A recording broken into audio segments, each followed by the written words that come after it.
Assalamualaikum, selamat malam dan salam sejahtera sahabat klinik doa ibu dimanapun berada. Pada kesempatan kali ini, saya akan memberikan penjelasan tentang topik kanker serviks atau disebut juga dengan kanker mulut rahim. Saya pikir ini merupakan satu topik yang saya pikir harus kita ketahui bersama karena saya prihatin dengan angka kejadian kanker serviks ini. Angka kejadiannya itu sangat tinggi ya. Ini merupakan salah satu memang merupakan angka kejadian kanker tertinggi di Indonesia. Nah, kemudian juga merupakan pembunuh nomor 1 sebagai kanker ginekologi di dunia. Dikatakan sekitar 500.000 setiap tahun ada kasus baru orang mengalami kanker serviks.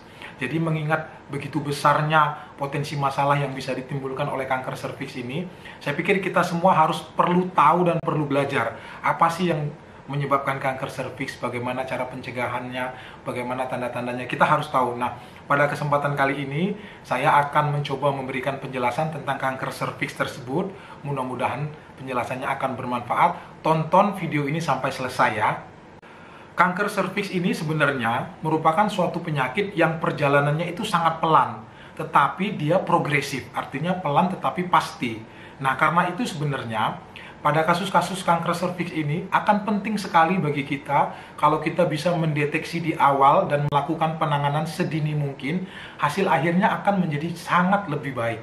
Ya, karena itu kita harus mengetahui kira-kira tanda dan gejalanya, penyebabnya apa, agar kita bisa lebih waspada dan bisa menemukan kejadian kanker serviks ini lebih awal. Nah, seperti halnya kejadian kanker lainnya, sebenarnya kanker serviks ini tidak bisa kita pastikan secara pasti penyebab pastinya.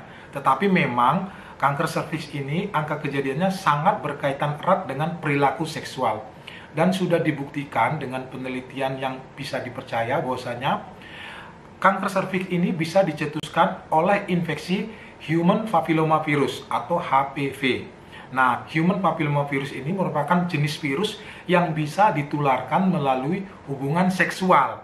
Nah, beberapa juga faktor risiko yang biasanya bisa menyebabkan seorang wanita itu cenderung gampang terkena kanker serviks itu adalah yang pertama adalah perilaku seksualnya.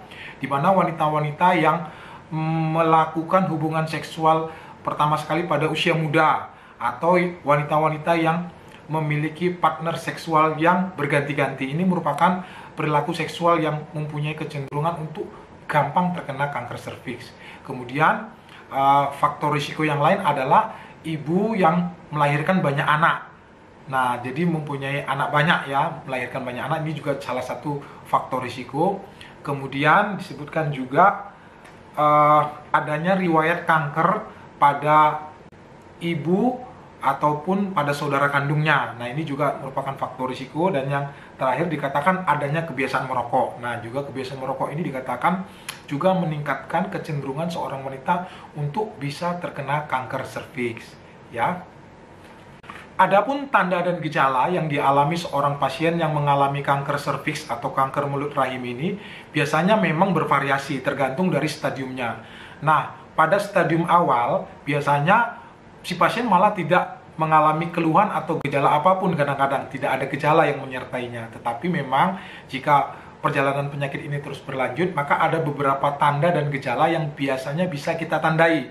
Nah, yang pertama sekali yang paling sering juga adalah adanya perdarahan pasca senggama atau terjadi perdarahan lewat organ intim setelah melakukan hubungan badan. Kemudian yang kedua adanya keputihan yang berbau busuk. Nah, ini juga merupakan salah satu tanda yang sering kita dapatkan pada pasien-pasien yang mengalami kejadian kanker serviks. Kemudian, nah ini juga yang kadang-kadang kita itu bisa kecolongan kalau kita tidak melakukan pemeriksaan dengan detail ya, yaitu adanya gangguan haid yang lebih banyak dan lebih lama. Nah, kita kadang-kadang menganggap ini sebagai suatu gangguan hormon.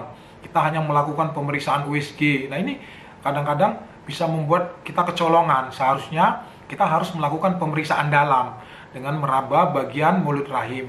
Kalau memang misalnya ada kelainan di situ biasanya akan teraba dan teridentifikasi. Kemudian tanda yang lain adalah adanya tanda anemia, biasanya karena sering mengalami perdarahan baik haid yang tidak normal ataupun perdarahan karena habis berhubungan, biasanya maka si pasien akan mengalami kejadian anemia ya. Kemudian adanya nyeri pada panggul. Biasanya nyeri pada panggul ini jika kanker sudah agak menyebar ya, bukan hanya terbatas pada mulut rahim saja. Kemudian adanya keluhan-keluhan lain seperti biasanya pada stadium akhir ya, adanya kaheksia, yaitu tidak bisa makan, kemudian gangguan berkemih, gangguan buang air besar. Biasanya kalau sel-sel kankernya sudah menyebar pada bagian depan yaitu kandung kemih, dan pada bagian belakang yaitu pada usus besar. Nah, biasanya fungsi berkemih, fungsi buang air besar juga akan menjadi terganggu. Bagaimana kita bisa mengetahui seorang wanita itu mengidap kanker serviks? Adalah yang pertama sekali adalah dengan melakukan istilahnya wawancara atau anamnesa dalam bahasa medisnya tentang gejala-gejala yang dialaminya, yang seperti kita sebutkan tadi, adanya keputihan, adanya perdarahan setelah berhubungan badan, adanya haid yang memanjang dan lama, kemudian adanya anemia dan macam-macam ya tanda-tanda tadi. Dan kemudian biasanya dari pemeriksaan dalam. Nah, kalau kita biasanya pasien datang ke dokter, biasanya akan dilakukan pemeriksaan dalam, yaitu dengan memasukkan jari ke jalan lahir untuk meraba bagian mulut rahim. Biasanya kalau memang ada terjadi pertumbuhan sel-sel kanker di situ, mulut rahim itu konsistensinya menjadi berdungkul-dungkul, yang biasanya dia licin, dia akan menjadi berdungkul dan dia rapuh, menjadi gampang berdarah. Nah, ini merupakan cara kita untuk bisa mengetahui apakah seorang wanita itu kemungkinan mengidap kanker serviks atau tidak. Kemudian cara yang lain juga kita melakukan pap smear ya. Pap smear ini justru mempunyai banyak keunggulan atau manfaat, terutama pada stadium awal dia sudah bisa mendeteksi.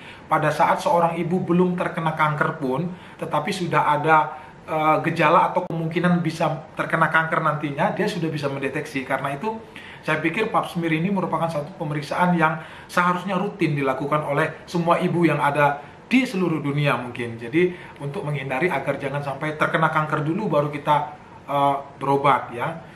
Nah, kemudian dilakukan pemeriksaan bisa juga dengan pemeriksaan biopsi ataupun kolposkopi. Ini biasanya kalau sudah ada keluhan, untuk kita memastikan apakah lesi tersebut benar-benar lesi kanker, kita melakukan kolposkopi, kemudian dilakukan biopsi namanya di daerah yang kita curigai, kemudian jaringan itu kita periksakan ke laboratorium untuk dilihat jenis selnya. Kalau memang jenis selnya ganas, maka benar memang ternyata kanker. Jika bukan, ya mungkin kelainan yang lain, misalnya peradangan atau infeksi yang lain ya. Jadi itu adalah cara kita untuk kita bisa mengetahui apakah seorang wanita itu mengalami kanker serviks atau tidak ya. Nah, bagaimana cara pengobatan ataupun tata laksana? Saya pikir pengobatan dan tata laksana ini tidak perlu para sahabat mengetahui secara detail ya, karena itu merupakan ranah dokter kandungan, spesialis kandungan, konsultan onkologi yang mendalami bidang kanker ya. Jadi saya pikir, tapi saya mungkin bisa menjelaskan secara ringkas agar mendapat gambaran. Jadi kalau misalnya keluarganya nanti atau siapa yang terkena, jadi mengerti nanti kenapa dibeginikan, kenapa dibegitukan. Nah, jadi penata laksanaan biasanya kanker serviks pada stadium awal itu dilakukan operasi. Nah, dia lakukan operasi pengangkatan massa tumor. Nah, biasanya agar aman, operasinya itu diangkat seluruh rahim beserta jaringan-jaringan di sekitarnya dan kelenjar-kelenjar getah beningnya. Karena kita takut sel-sel kankernya itu bisa saja masih tertinggal di situ.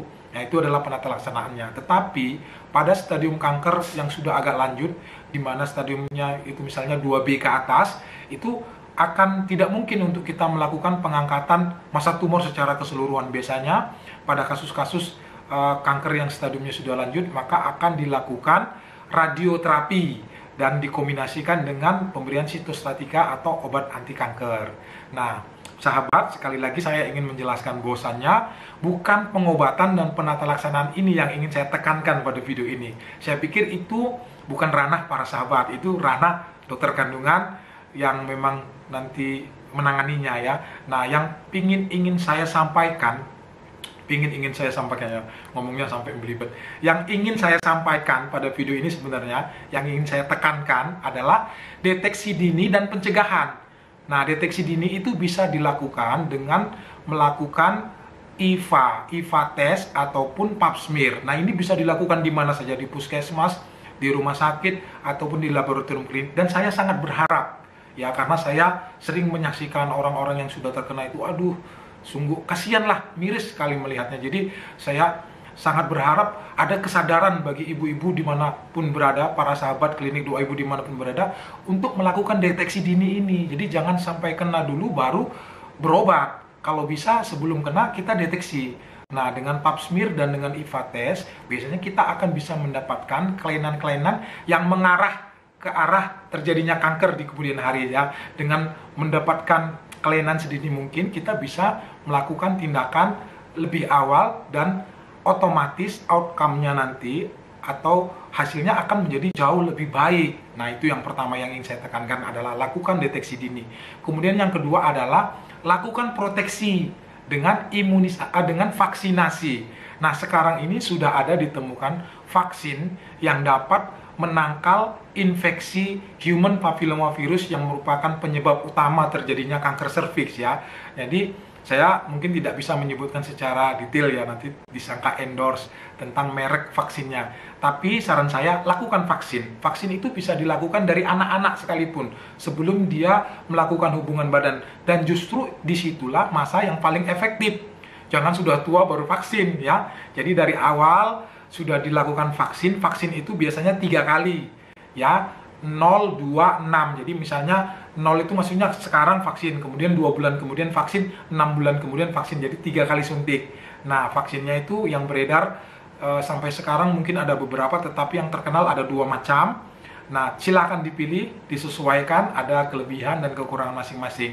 Saya pikir itu yang ingin saya tekankan pada video kali ini.